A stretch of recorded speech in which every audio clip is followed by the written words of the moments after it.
Welcome, good morning and good evening. So my name is Ryan Lorange and together with Miss Urbanova and Miss Val, we are in the Corax Foundation hosting this match of day 2 between two teams, Tilburg University in the Netherlands and Auckland University of Technology in New Zealand. So it's a pleasure to see them competing in the Group G. So now I give the floor to Miss Urbanova. Thank you very much, and indeed, good day everyone. Welcome to today's match between the Auckland University of Technology team and Tilburg University team. Today's topic was sent to teams 7 days in advance, and they have prepared for two sides ready for the debate on where the wheel of allocation will assign the defense positions during the match. For all of us, the topic is that states should adopt binding circular economy obligations due to shared environmental commons that are global material resources and waste things. But before we find out the positions, of course, first giving the floors to students for introductions, starting with Auckland University of Technology, Mr. Thompson. Thank you. Good evening from New Zealand. Good morning to the Netherlands. My name is Tremaine Thompson. I'm a second year Bachelor of Law student at Auckland University of Technology.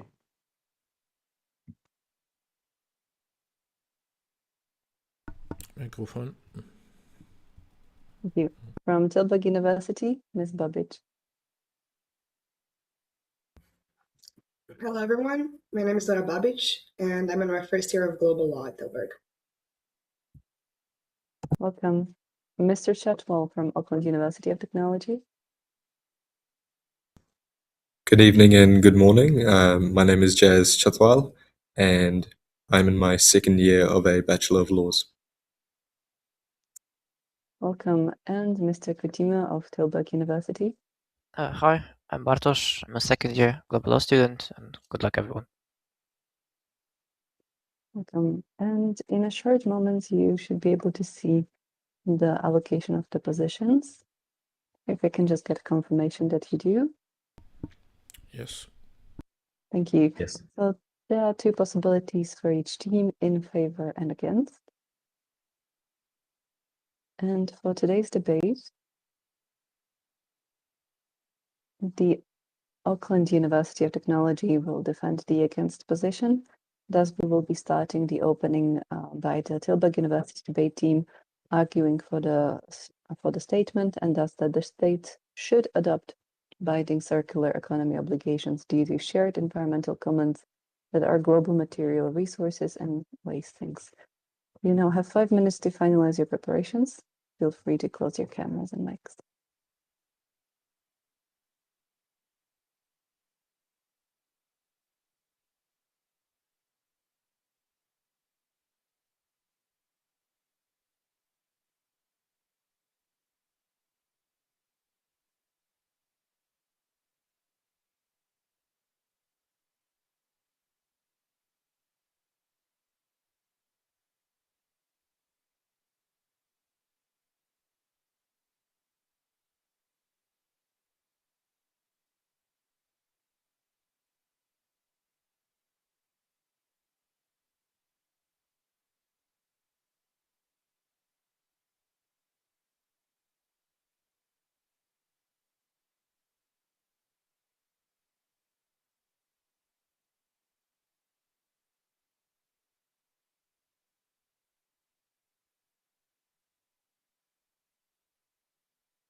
Thank you, everyone. Your time for final preparation has now passed.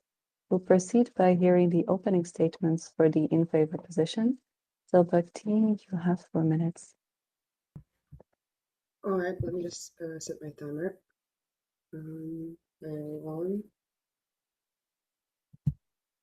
All right, okay.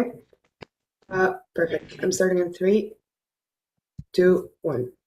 Honorable judges and distinguished opposition, Lake Chad, which is the crucial water source for millions which is across Chad, Cameroon, Niger, and Nigeria, it has shrunk over 90% since the 60s due to the irresponsible irrigation. And this is exactly what unregulated linear extraction of shared commons looks like in practice. And this is why we ask you to uphold a motion that states should adopt binding circular economy obligations due to shared environmental commons that are global material resources and waste sinks.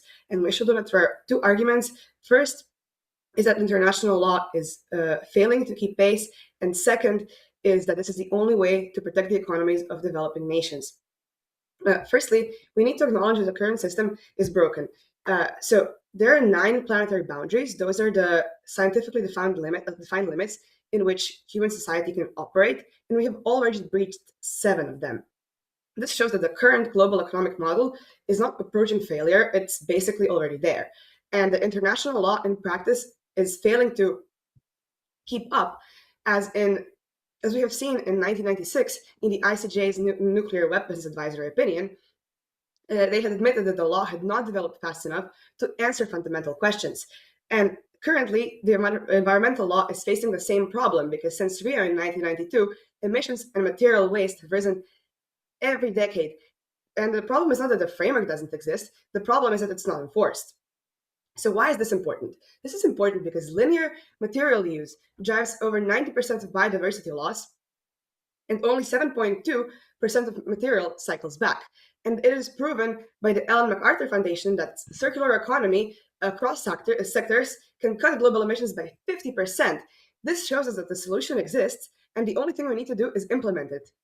And we can only implement it through binding obligations. And why? Because we can see it from countless examples. For example, the Paris Agreement. It is voluntary, and because it is voluntary, it didn't work. Global emissions could continue to rise. But for example, if we look at the Montreal Protocol, which was binding, we can see that it did work because the ozone layer managed to recover, at least partially. This shows us that if an obligation is not binding, states will simply do what is convenient. And currently, it's way too late for that. And also, it's important to know that this obligation already exists, and that's something that ICJ confirmed in its 2025 advisory opinion, stating that it is duty under customary law to protect environmental commons. So the situation is currently unlawful, but the only thing we need is a codification of this obligation so that it stops being ignored. Our second argument concerns the developing nations, because we simply need to recognize that climate and resource degradation are detrimental for the economies of developing states. For example, small island states lose up to 10% of GDP every year because of climate-related damage alone. So they're inarguably the ones that face the most consequences. And that is because rich countries, they can absorb the damage. When climate disaster hits a wealthy state, they can deploy fiscal reserves, insurance systems, and infrastructure to recover. But developing states simply do not have that luxury. And they're currently contributing the least to pollution. 48 least developed states contribute less than 1% of cumulative global carbon emissions. But they face the most damage, and for this to stop, we need circular economy obligations, not only because it would force the biggest polluters to stop their damage that is disproportionately affecting developing countries, but also because this is precisely the type of economies that developing countries need to recover and start managing their resources in the most effective way. So, to conclude, destruction is measurable and it's disproportionate. It is only fair to implement this to stop further damage. And this is the only way to protect developing states, because it will stop the polluters and it will reform their economies. So uphold the motion. Thank you. Thank you. Now for the opening statement of Auckland University of Technology for the against position. 4 minutes. Thank you. I will start. 3, 2, 1. Honourable judges and my learned friends, we all agree that waste and resource use must change. The question is whether a sweeping, binding circular economy regime is the right tool. International law teaches caution when prescribing economic models. Binding obligations mean enforceable duties on how states extract, manufacture, and consume. Circular economy is an evolving policy concept. It is not yet a defined legal standard. Our opponents must show that such a model can be uniformly applied and enforced. We advance 3 arguments: limits of the no harm rule in due diligence, impracticality and vagueness, and respect for sovereignty and equity. Turning then to our first argument, the obligation not to allow one's territory to be used to harm other states was developed in cases like Corfu Channel to address specific cross-border harms. The ICJ and Pulp Mills confirmed due diligence as an obligation of conduct, but it depends on capacity and context, not on prescribing economic systems. The ITLOS opinion notes that states must take necessary measures to prevent, reduce, and control marine pollution. But it does not define what measures are necessary in every sector. Extending these principles to require global circular economy laws goes beyond preventing harm. It would impose a single economic model on states, regardless of their circumstances. Prevention of specific harm is not the same as mandating circular design and consumption patterns. Building on that foundation, our second argument highlights how circular economy covers everything, from design and production to consumption and waste, and there is no consensus on metrics or benchmarks. Binding obligations require precision. The ICJ has criticized vague obligations. In Pulp Mills, the court refused to find a breach because there was no conclusive evidence that Uruguay failed to act with the requisite degree of due diligence. If obligations are unclear, states may comply formally while ignoring substance. A one-size-fits-all circular treaty could inhibit innovation and create bureaucratic box-ticking. Moving into our third argument, the UN Charter enshrines sovereign equality. States retain permanent sovereignty over natural resources. Binding circular economy obligations risk intruding into domestic economic policy. Here, the New Zealand Supreme Court, in the recent case of Smith and Fonterra, acknowledged that climate litigation raises complex policy questions that may be addressed better by Parliament. The Court of Appeal had warned that climate change calls for regulatory responses. Developing states may view universal circular obligations as green protectionism. Equity requires flexibility. Sector-specific treaties, like Basel, MARPOL, Montreal Protocol, succeed because they are narrow and administrable. We should build on those rather than create a sweeping circular regime. In summary, due diligence and no harm are obligations of conduct, not of economic redesign. Circular economy is too vague for a binding global treaty. Sovereignty and development needs matter. We support circularity, but through tailored cooperation and domestic initiatives, not sweeping binding obligations. Thank you. Thank you very much. We'll now proceed to hear the first rebuttal. Tilburg University, you have 2 minutes. Okay, I will just set a timer and I will start. Yes, I will start in 3, 2, 1. Our dear opponents invoke first the practicality argument and then the sovereignty and sovereign equality argument. So I will try to rebut both of them in this speech. For the practicality argument, let's look at the macroeconomic consequences of introducing the circular economy. First, there's a long-term correlation between the real GDP and circularity. Why is that? Because we reach higher material productivity and higher output per 1 unit of material because it is being recycled, reused, and brought back to the economy. So by the effect of the multiplier, the GDP rises. And it is a consensus that if a country has a higher GDP, it can better support its people. Also, we do have tangible examples of the circular economy working. The best one being the Europe Green Deal and the Europe Circular Economy Action Plan. It has created 4.3 million jobs by the report of the European Investment Bank, but also it's within the International Labour Organization plan, and it's assumed to create 7 to 8 million jobs by the year 2030. It's also a business opportunity. It's projected by the company Accenture that it amounts to $4.5 trillion and that amounts for the 4 to 5% of projected global GDP by 2030.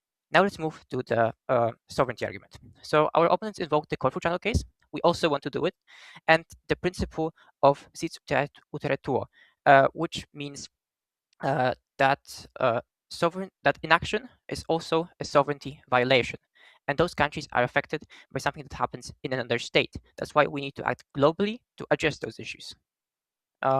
Yes, because the harm done in one country impairs sovereignty of another country within the pollution that bigger states are creating. And there's a failure of the Paris Agreement, as we've already shown. Thank you. Thank you very much. We'll proceed to hear this first rebuttal for the against position. Auckland University of Technology, 2 minutes. I will start my time in 3, 2, 1. My opponents raised the notion of small nation economies being protected through circular economy obligations. We simply rebut this. Binding circular economy obligations risk imposing uniform regulatory expectations across highly unequal economies. In practice, this can operate as a form of economic exclusion. Strict material recovery standards, recycling requirements, or product design rules could function as trade barriers and actually restrict these smaller nations from developing further. In New Zealand, a commentary by Rachel Boyd in the New Zealand Law Journal reinforces the idea that for many developing nations, poverty eradication and food security are the first and overriding priorities. This binding circulatory obligation could cause unwarranted social cost to these poorer countries trying to develop if they divert these resources away from the immediate survival needs of the country. My second rebut is again in line with the Corfu Channel obligation. The ICJ recognized due diligence is needed to prevent significant transboundary harm, and again, not that they must adopt a particular economic system. Mandating a circular economy would go far beyond the traditional scope of the prevention principle. It would effectively dictate how sovereign states structure their industrial systems, resource management strategies, and supply chains, whereas international environmental law has avoided this approach. Thank you. Thank you very much. Now for the second rebuttal, Tilburg University. All right. I'm starting my speech now. Honorable judges and distinguished opposition, I would first like to address the point of that it is risky to impose the same obligations on economies that are differently developed. We need you to recognize that in Rio in 1992, differentiated obligations were already established. This means that not every country would have the same obligations. They would have obligations that are focused on circular economy, but they would be differentiated across how developed they are and what they can afford. And to address the point of food security and poverty being the most important issues that developing countries are currently facing, we completely agree with that. But we also believe that circular economy is the only way to solve those issues. As I mentioned in the example of Lake Chad, it is the only source of income and food for the people in the region, but because of irresponsible irrigation, it has almost completely shrunk. And that just goes to show that if you are not using your resources effectively, the people will suffer because of that. And that is why we need to impose these obligations, because that is the only way to address that. And also because that will reduce pollution. And the reduced pollution will also lead to more food and more stabilization in the regions that are currently affected by climate damage.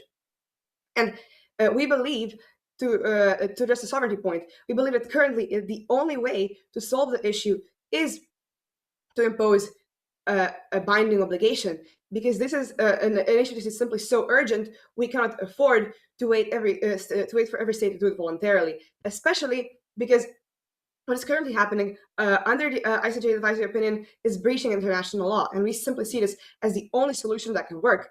Because, as we said, it has been proven that it can reduce up to 50% the damage that is facing the climate. Thank you. Thank you. Auckland University of Technology, 2 minutes for your second rebuttal. Thank you. I will start my time in 3, 2, 1. In the first rebuttal of my opposing team, they mentioned higher GDP countries being able to contribute significantly more. We rebut this argument on one basis. This can cause resistance from these developed nations. Again, I cite Boyd's commentary from the New Zealand Law Journal, where she pointed out that high levels of resistance from large developing countries is likely to occur when these obligations are imposed. This is because the differences are being highlighted between them, and they fear being pressured into further obligations. This can have the reverse effect and have them pull out of other obligations, which would reduce the effect of the circular economy argument. Again, this is functionally hard to ratify amongst these higher GDP nations. I also provide a rebut in regard to the idea being conceptually attractive and how it is actually much harder to provide these binding rules. This would require financial significant capital to be imported into these developed nations that are transitioning into the circular economy style. They would need specialized technology, specialized technical skills, and this could be lacking in these regions. I note my time is about to finish, and that is my rebuttal. Thank you. We will now proceed to hear the closing statements, starting with Tilburg University, 2 minutes. Okay, I will start my speech in 3, 2, 1. Honorable judges, throughout this debate we have demonstrated that states should adopt binding circular economy obligations. This is about protection of the environment, when non-binding solutions, like the Paris Agreement, are not enough.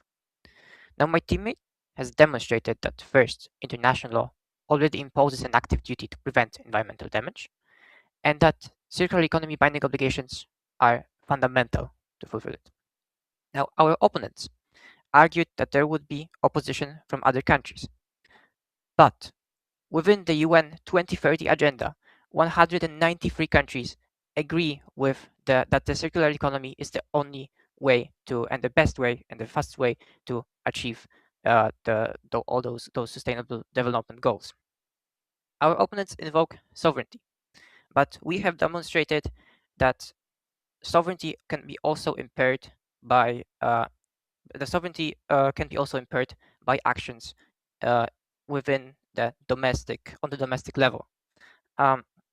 So we stand here before a choice. Either we have sustainable development within binding circular economy obligations, or we have no development at all. So, as we have highlighted, those binding obligations work. We have seen them work in the past, in the Montreal Protocol, and we will see them working now. When the world is in danger, when the environment is in danger, when it affects us all, even large states will act, as we've demonstrated that through history. Non-binding obligations are not enough, and the best time to act is now. So for these reasons, we ask you to uphold the motion. Thank you.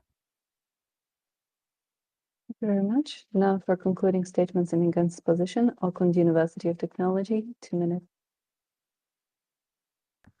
Thank you. I'll start in 3, 2, 1. Honourable judges, 3 points decide this debate. First, scope of existing law. The proposition stretches prevention into prescription. The no-harm rule and due diligence require states to act reasonably to avoid causing significant cross-border harm. They do not mandate redesigning entire economic systems. In pulp mills, the ICJ emphasized that due diligence is contextual and proportionate. Our opponents never bridged that gap. They asserted, but never proved that circular economy obligations follow directly from current law. Second, vagueness and feasibility. Circular economy is an evolving policy framework. There is no consensus on metrics or benchmarks. Binding obligations must be precise to be enforceable. Vague duties invite box ticking and bad faith compliance. By contrast, Basel, MARPOL, and the Montreal Protocol succeed because they are narrowly defined and sector specific. Scaling up to all material, all sectors, risk paralysis and non-compliance. Third, sovereignty and equity. States retain permanent sovereignty over their natural resources and differing development paths. Imposing a one-size-fits-all circular regime risks entrenching inequities by burdening developing economies and functioning as a form of green protectionism. Equity requires flexibility and differentiated timelines.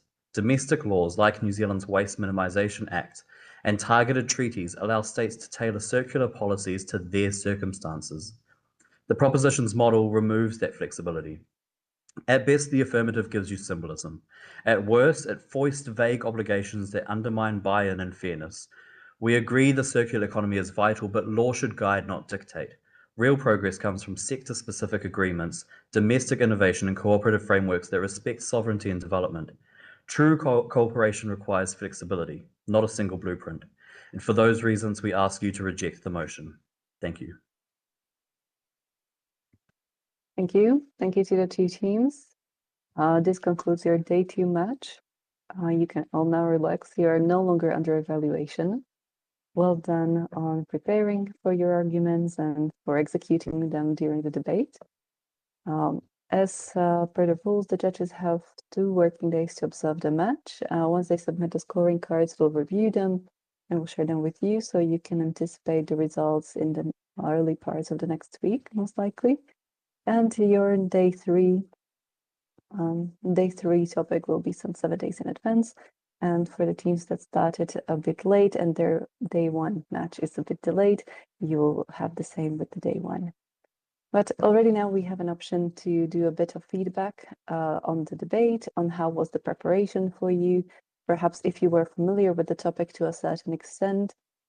And thus, I would like to pass the floor first to Ms. Babic of Tilburg University. How was the debate today? Hi, well, first of all, congratulations, everyone. I really enjoyed this, and it was really, really fun to debate you.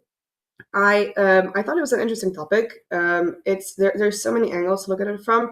There's the climate change side, there's the economic side, the political side, and obviously legal across all those sectors. And I really enjoyed that. Shame we didn't have a lot more time because this could go on a lot further. Great. Mr. Thompson of Auckland University of Technology, same question. Yes, thank you. I completely agree. That was a really great debate. Thank you, both competitors from Tilburg University, for your time and your efforts. I felt that was a really well-rounded discussion. Thank you also to COREX Foundation for organizing this for us. We really appreciate it. And it was great to be able to also advance some of what New Zealand is doing in this space on an international stage. Thank you for sharing. Of Tilburg University, Mr. Coutinho. Yeah, thank you. First, good job, everyone. It was very nice to debate against you and with you from my teammates. Yeah, I love the motion. It's very economics based, so very interesting, and certainly researching that was quite a pleasure. Thank you. Mr. Shotwell of Auckland University of Technology. I guess I just want to first say thank you to everyone who organised the event and the opponents at Tilburg. I just want to extend the remarks that my colleague said, Tremaine, that this was an interesting topic. It was very good to get involved in the Hague debate. Obviously, it was our first time, and yeah, it was a good experience and a very interesting debate topic. Thank you all for sharing, and really well done for your debate today. We usually wrap up the match with a bit of networking session, which consists each round about 2 questions So I'm going to pose the questions as a whole to your team. You can decide if you answer individually or which of your team members would start. And the first question would be, have you perhaps already watched other matches in this year's edition? Perhaps your future opponents in the next day, or perhaps some of the debates from the past editions? And if so, was there a match that in particularly stood out, or a team that inspired you for your own preparations? So first to Tilburg University. I did watch some of the matches of this season, and they were all very interesting.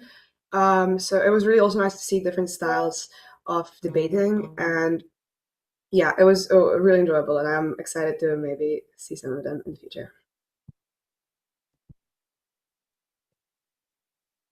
Yeah, Mr. Kutima, if you would like to expand. Yes, I've watched the first match, certainly like with a lot of inspiration. I think that the quality of the match was very high with between the University of Bologna, so the previous winners. Yeah, and certainly I got inspired by this in the speech to try to stay as cohesive as they were. Thank you. Same question for the team in Auckland. And perhaps already have you watched some of the debate?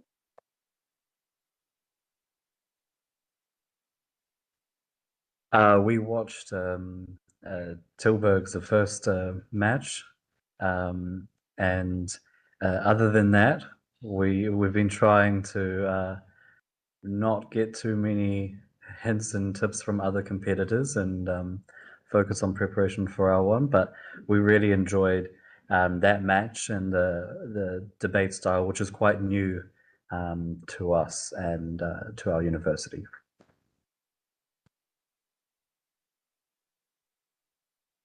Thank you. And the second question is a bit of follow-up on what you have already mentioned, Mr. Thompson. It's about the development, perhaps of your own style for the debate or your own strategy. So what would you say are the skills or aspects of legal reasoning that you have already been utilizing a bit more in preparation or during the debate?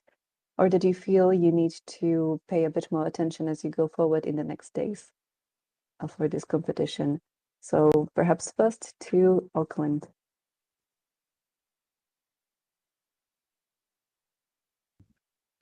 That's a really great question. I think it was a really good opportunity to kind of hone in on some of our legal reasoning skills. The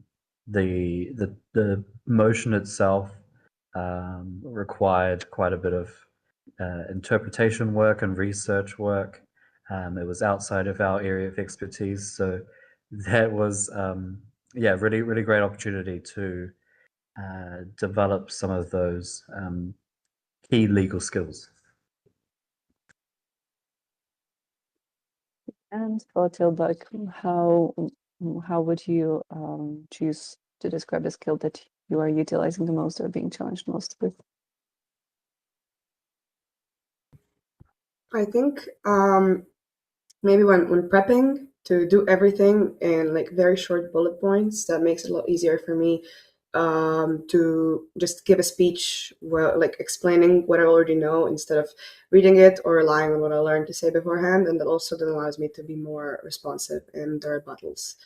So that was something that I think is the most important thing that I started implementing recently. Thank you. Thank you for sharing. I'll be now passing the floor back to Professor Lavange to wrap us up. And once again, really well done to the two teams. Yes, well done, and congratulations for this match, as it was really enjoyable to see the two teams debating on the topic, and as well knowing that we're already in day 2, that will be, of course, with the feedback coming from the judge during the next days, so you'll be able to prepare the last two matches, for the group phase. So congratulations again to the two teams in Tilburg and in Auckland. So the next will be, of course, that you'll be observing, I guess, Brighton and McGill in that group, because these will be the next opponents for day 3. And of course, please do not hesitate to keep contact. I don't know if you ever had contact in Tilburg with students in New Zealand. I mean live, So maybe it's something you can explore as well. And same in New Zealand, you might want to know the global law program, for example, that is famous in Tilburg. So maybe yes, something to think about. You meet many teams until the end of this competition, and of course we encourage you to keep contact through this competition. You never know for your career. Of course, if your network would be extremely useful for your projects and challenges. So thank you again. We keep in touch, and of course, looking forward to see you in day 3. Thank you again. Bye bye. Thank you. Well done. Goodbye. Thank you. Bye-bye. Bye.